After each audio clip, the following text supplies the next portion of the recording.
Bonjour à tous, ravi de vous retrouver dans ce nouveau numéro des Talks Humanis. Alors aujourd'hui, on va vous parler d'un sujet qui est au cœur des préoccupations de nos clients. Ce sujet, c'est le Self-Service BI. Alors de quoi parle-t-on? Comment le mettre en place? Quels bénéfices en attendre? Eh bien, toutes ces questions, on va les poser à nos experts ici présents. Allez, suivez-moi, c'est parti.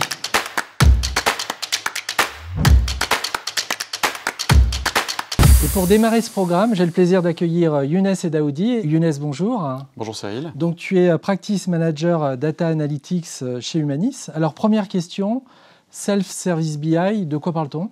Alors, Self-Service BI, c'est un sujet qui préoccupe beaucoup nos clients aujourd'hui. On parle même plus large que Self-Service BI, on parle de Modern BI. La Modern BI, c'est un peu une nouvelle conception de la BI qui est un peu moins IT-centrée et qui va un peu plus se rapprocher des métiers, des utilisateurs, pour leur donner plus de possibilités. Donc elle va avoir quand même un objectif majeur qui va être d'avoir des processus BI un peu plus performants et plus agiles, donner cette autonomie-là à des utilisateurs métiers et leur permettre d'aller un peu plus droit au but et à l'objectif sans avoir forcément à attendre longtemps pour avoir justement des résultats.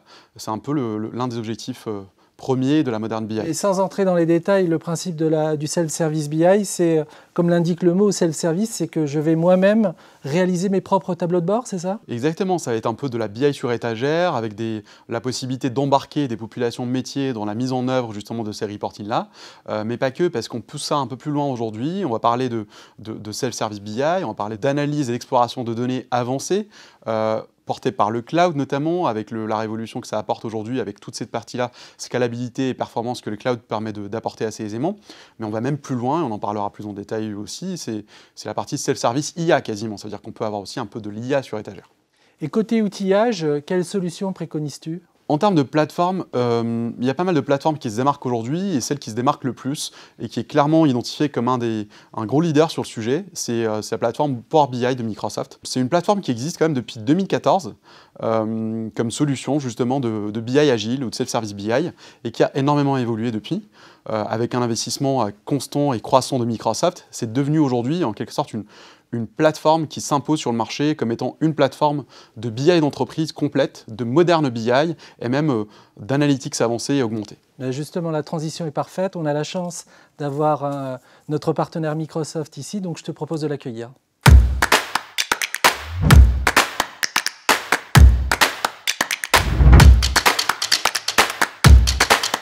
Imane Midej, bonjour. Bonjour Cyril. Bienvenue chez Humanis. Merci. Donc Imane, vous êtes Product Marketing Manager Office 365 Power BI chez Microsoft.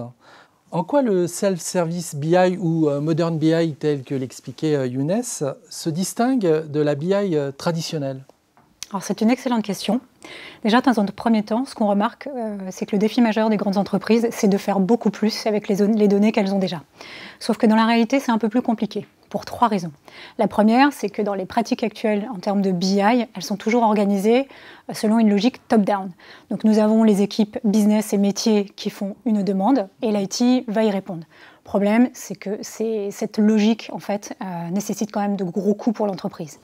La deuxième, c'est ce qu'on appelle le speed to value, qui pour le coup est quasi nul. On prend beaucoup de temps, ça demande quand même pas mal de temps, entre le moment où les équipes métiers vont faire une demande et le moment où les équipes IT ont leur résultat. Ouais. Donc du coup, ce temps-là, mine de rien, c'est un temps qui passe et c'est un temps qui coûte de l'argent aussi pour l'entreprise. Et donc là, avec le Self-Service BI, c'est presque instantané, c'est ça? C'est quasi instantané, c'est une question de secondes ou de minutes.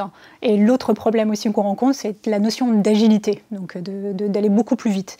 Alors vous n'êtes pas sans savoir qu'aujourd'hui, les process de BI sont un peu plus lourds, un peu plus costauds, on va dire. Et du coup, tout ceci induit effectivement des notions d'agilité qui sont très compliquées ou qui vont prendre beaucoup de temps à être mis en place dans l'entreprise. Donc dans ce contexte, tout ce qui est Modern BI vont apporter une vraie approche différenciante en permettant justement à l'IT d'avoir toujours ces systèmes et une logique centralisée, de gouvernance centralisée, tout en garantissant aux utilisateurs d'avoir une logique décentralisée où ils vont pouvoir utiliser les data dans un mode self-service. On l'a bien compris, les avantages du Self-Service BI sont très nombreux. Alors, si on se focus un petit peu sur la solution Microsoft, Power BI, en quoi cette solution est-elle parfaitement adaptée à une entreprise qui souhaite en mettre en place donc, cette démarche Modern BI? Alors, ce qui est important de savoir, c'est que déjà Power BI a été précurseur dans la démocratisation de la donnée. Aujourd'hui, notre solution tourne autour de 3 axes. La première, en réconciliant un très grand nombre de données, que ce soit des données internes, externes, structurées ou non structurées, simples ou complexes. Notre solution, en fait, elle permet tout simplement de restituer l'information à l'utilisateur final de manière totalement personnalisée. Enfin, le deuxième axe, en tirant parti des nouvelles technologies de pointe type intelligence artificielle, qui permet justement de passer de la donnée à l'insight en quelques secondes, au travers de technologies type NLP, type conversational analytics et enfin analyse de sentiments. Et le dernier axe sur lequel en fait nous avons construit notre solution concerne la création en fait de dashboards qui sont totalement intuitifs et user-friendly, qui permettent à tout à chacun de manière extrêmement simple d'accéder à toutes ces données sur une seule et même plateforme. Iman, beaucoup pensent que la solution Power BI, elle est très simple à mettre en place. Vous en pensez quoi? Alors, simplicité d'usage et de déploiement ne riment pas forcément avec succès. Pour pouvoir tirer un maximum de profit de la solution Power BI, il est important de choisir le bon partenaire qui va justement vous permettre de mettre en place une stratégie de gouvernance et surtout de permettre de faire cette transition de manière la plus fluide possible, de façon à générer de l'adhésion auprès des utilisateurs finaux. Donc bon partenaire, j'espère, Humanis? Exactement. Alors comme vous le savez, chez Microsoft, on met un point d'honneur à sélectionner nos partenaires qui vont permettre à nos clients d'aller beaucoup plus loin avec nos solutions. Et dans ce cadre, Humanis apparaît comme l'un de nos meilleurs partenaires en France sur la data et la moderne BI, qui permet justement à tous nos clients d'avoir une offre clé en main, de bout en bout, que ce soit sur l'expertise, le conseil, la conduite du changement et du projet. Eh bien, merci Iman. Je vous en prie. Nous sommes très fiers de ce partenariat avec Microsoft et pour nous, c'était très important de vous avoir dans cette émission, donc je vous remercie beaucoup. Je vous en prie. Vous avez parlé client, eh bien justement, notre prochaine séquence, c'est avec un client. Donc, je vous propose de l'accueillir. Merci, Iman. Merci. Alors, comme promis, nous avons le plaisir d'accueillir un client ici chez Humanis avec Younes. Donc, Hervé Quaidor, bonjour. Bonjour. Donc, Hervé, vous êtes le DSI de DomusVie. Oui. Alors, DomusVie, c'est le leader dans l'accueil et les services aux personnes âgées. Donc, j'imagine que vous avez devant vous encore de belles années. Vous êtes certainement une société en forte croissance. Alors, nous ne sommes pas leaders, mais dans les 3 premiers en France, effectivement, avec 240 J'ai maisons. J'ai anticipé un peu sur l'avenir. Et puis, grâce à Power BI, nous irons beaucoup plus loin. Mais oui, nous avons 240 maisons de retraite en France. Ce qui est pas mal. Ce qui est pas mal. Notre métier, c'est donc l'accueil et la prise en charge de personnes âgées et dépendantes, donc le prendre soin. Ça fait donc 240 maisons de retraite. Forte croissance. Forte croissance.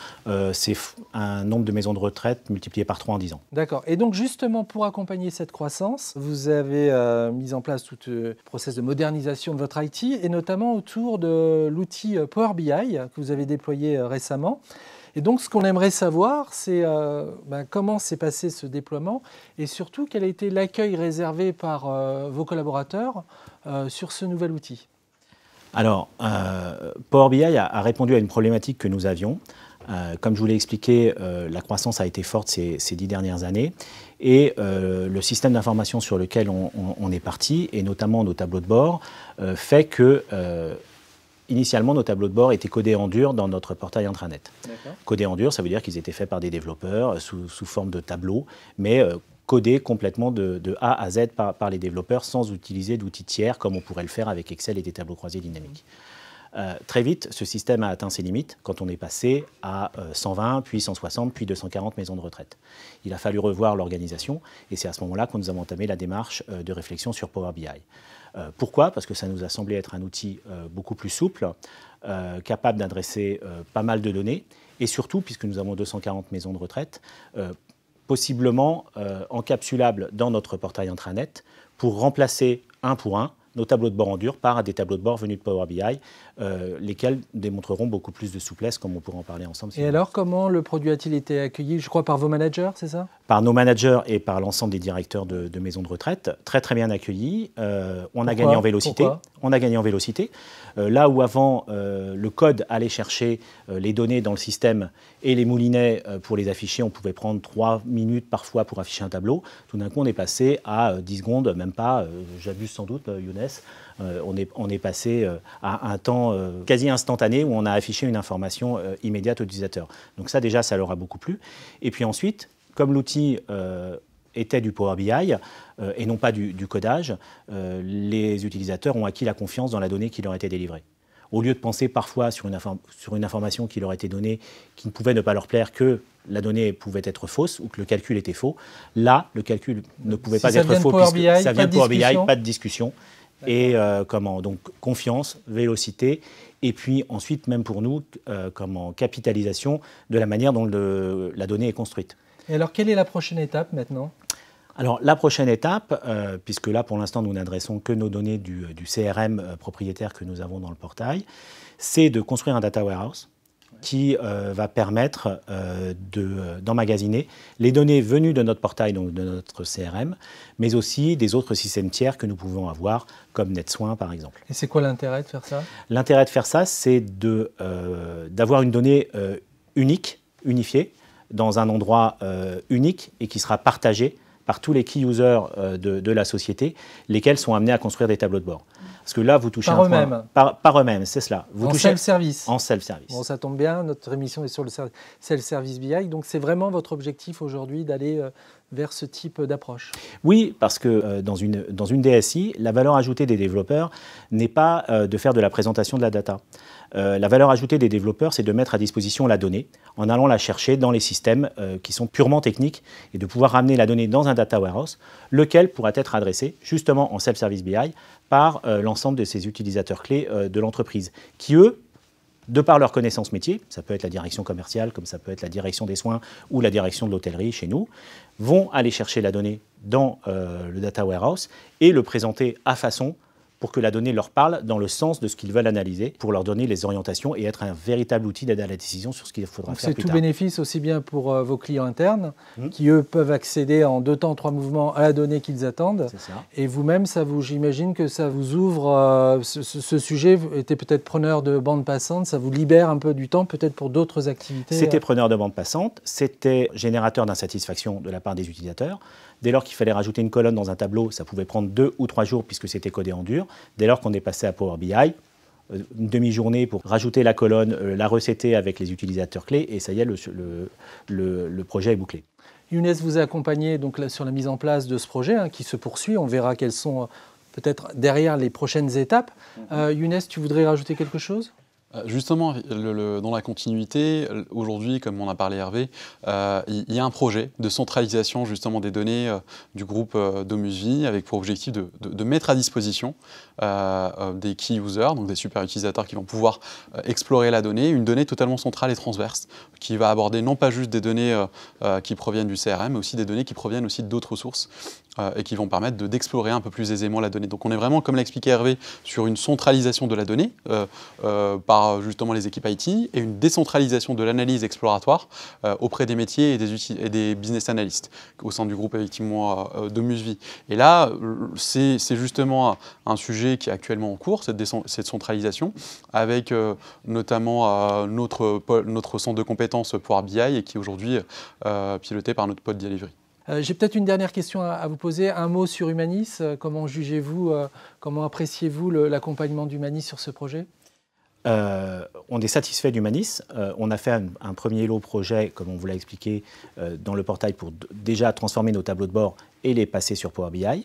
Ce projet a été concluant et nous poursuivons aujourd'hui avec Humanis sur un deuxième projet qui est la construction du Data Warehouse dont vient de parler Younes. Pourquoi ça nous satisfait d'Humanis ? Parce qu'il y a une continuité des interlocuteurs. Il y a une vraie professionnalisation et expertise des interlocuteurs que nous rencontrons.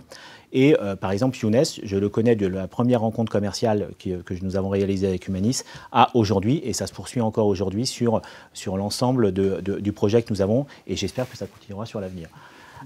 Donc la continuité des interlocuteurs, c'est quelque chose d'important. L'expertise, c'est quelque chose de très important aussi. Et Humanis nous a amené tous ces éléments pour acquérir la confiance dont nous avions besoin pour réaliser ce projet. Hervé, merci beaucoup. Merci de votre confiance. Si je vous dis Livius Agpogba. Je connais bien Livius, c'est le directeur du centre de compétences Power BI qui intervient avec l'équipe Humanis chez nous. Eh bien justement, c'est notre prochain invité. Merci beaucoup. Merci. Et donc Younes, on accueille notre dernier invité. Alors souvent on dit que c'est le meilleur pour la fin, Livius. Bonjour. Livius Agpogba, bonjour. Donc tu es directeur de notre centre de compétences Power BI. Oui, tout à fait. Je t'ai vu très attentif là tout au long de l'émission avec Microsoft et notamment ton client, DomusVi, qui a l'air de t'apprécier, donc bravo. Plus généralement, au niveau de ton centre de compétences, comment accompagnes-tu nos clients dans leurs projets de self-service BI? Oui, donc effectivement, il faut savoir que moi, j'ai pour mission principale de structurer et de gérer notre centre de compétences donc Power BI au sein d'Humanis. Et on a un centre aujourd'hui qui est multisite, d'accord? Donc que ce soit à Paris, à Lyon ou à Casablanca, nous avons la capacité d'être en proximité de nos clients. Et une fois en réalité que les experts de l'équipe de Younes ont fait ce travail d'initiation du client à la Modern BI, eh bien, ils veulent passer à l'étape supérieure. Et l'étape supérieure, c'est quoi? C'est tout simplement de mettre en place une plateforme industrialisée qui puisse être diffusée à l'ensemble des utilisateurs de leur organisation. Et c'est ici que notre centre de compétences intervient pour la mise en place, souvent en mode forfaitaire, des projets et du socle industriel d'une plateforme Modern BI pour nos clients. Sachant qu'on ne l'a pas dit, mais il faut savoir que Power BI, l'intégration de Power BI, c'est une activité très forte chez Humanis. Tout à fait, exactement. Et c'est vrai qu'on a de nombreux projets, de diverses tailles d'ailleurs. Et l'objectif pour nous, c'est finalement de fonctionner toujours un peu de la même manière. D'abord, la mise en place de la plateforme de données. Ensuite, l'adjonction à cette plateforme de tous les indicateurs métiers qui seront pertinents et qui vont apporter de la valeur à nos clients. Et après, une construction main dans la main avec nos clients, donc en cycle itératif, pour la réalisation des rapports. Ça nous permet d'une part de challenger nos clients sur leurs usages, d'autre part également de nous challenger nous sur notre compréhension du besoin fonctionnel des clients, c'est très important, et d'une manière finalement fluide, de les accompagner, de les faire monter en compétences sur l'appropriation de l'outil Power BI. D'accord. Et une fois que l'outil est installé, que le client est satisfait, est-ce que pour autant notre mission s'arrête ou est-ce qu'on peut aller encore plus loin avec ce client? Alors, c'est une très bonne question et ça dépend en réalité. Il y a des clients qui sont effectivement très à l'aise avec le socle et la solution que nous avons livrée pour eux. Il y a des clients qui ressentent le besoin d'un accompagnement supplémentaire. Souvent, ça va être des clients avec des grosses organisations qui ont besoin de diffuser un large message à leur communauté d'utilisateurs. Et donc, nous avons la capacité au sein donc, de notre centre de compétences et de services Power BI de les accompagner d'une part en support, en assistance, en animation également de communauté Power BI, en évolution aussi, puisque la mise en place d'une nouvelle plateforme de self-service BI amène de nouveaux usages et de nouveaux besoins. En correctif, c'est tout à fait possible aussi. Et finalement, c'est la force de notre centre de compétences, c'est que ce sont souvent les collaborateurs qui ont réalisé les projets qui viennent ensuite faire le support et l'accompagnement post-projet de nos clients. Ils ont déjà donc toute la connaissance fonctionnelle et sont à même de répondre à toutes leurs questions après la mise en œuvre de notre solution. Très bien. Younes, et peut-être en guise de conclusion, j'ai envie de te poser une question parce qu'on n'a pas parlé d'intelligence artificielle. Hein. Est-ce que l'IA dans tout ça? C'est vrai qu'au sein d'Humanis, on a justement des équipes qui sont en capacité d'accompagner les clients de bout en bout. C'est-à-dire qu'on commence directement du besoin métier, d'un peu un cadrage, un suivi, ce qu'on a fait déjà avec, par exemple avec les clients de Domusvie, avec une expertise, un savoir-faire au niveau de toute la partie Modern BI. On va directement jusqu'à la mise en place du projet, la conduite du changement. Et l'IA prend de plus en plus part en fait, à des projets Modern BI. Clairement, pour parler plus précisément de Power BI, on a parlé il y a de plus en plus de fonctionnalités qui arrivent sur Power BI en tant que plateforme complète Modern BI, et on parle même aujourd'hui pas juste de Modern BI, mais on parle de Analytics augmenté, parce que c'est des plateformes d'analytics augmenté, en fait c'est des plateformes Modern BI qui embarquent des fonctionnalités de plus en plus avancées d'IA. Et on parle même de self-service IA en quelque sorte, parce qu'on démocratise un peu l'intelligence artificielle à disposition des business analysts et des utilisateurs. Et un mot sur le prix quand même, parce que j'imagine que ces fonctionnalités IA, elles ne sont pas gratuites. Quel est le coût supplémentaire?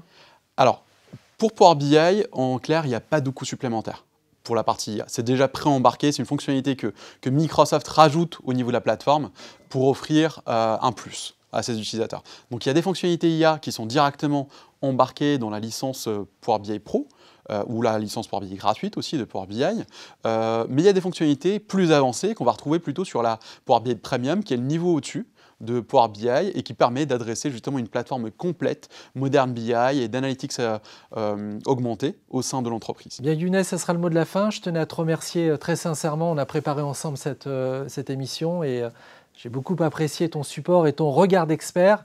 Livus aussi, merci. Merci bravo Cyril. pour ton travail. Merci de m'avoir sollicité. Quand on a un client satisfait, on ne peut pas demander mieux. Je remercie aussi tous nos internautes qui ont suivi ce programme et on vous donne rendez-vous pour un prochain numéro des Talks Humanis dès le mois prochain. Donc restez connectés et à bientôt.